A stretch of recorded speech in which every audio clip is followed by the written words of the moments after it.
idei napközis tábor kisfilmjeiben zenészekkel és táncosokkal fogunk megismerkedni. Mindegyik zenész és táncos ezt mondhatja el magáról. Először is, szeretem, amit csinálok, ezért sokat gyakorolok. Másodszor, jól csinálom, amit oly sokat gyakoroltam. Harmadszor, öröm másnak hallgatni, vagy pedig nézni engem. Negyedszer, nekem is öröm, amit csinálok.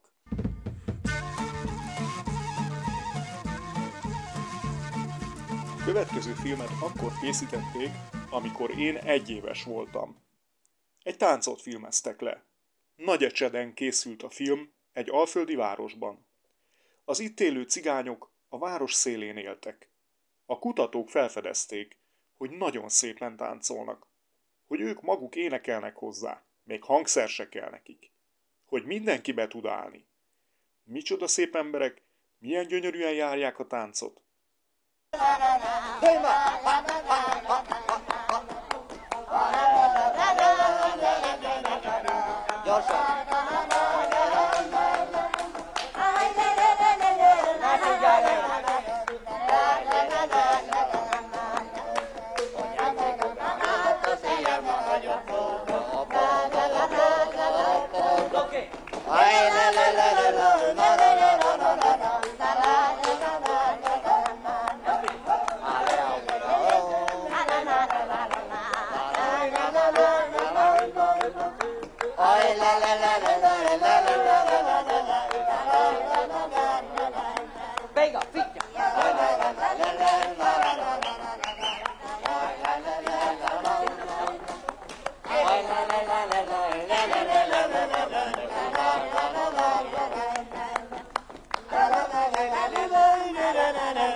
Ezt a mai táncosok is megirigylik.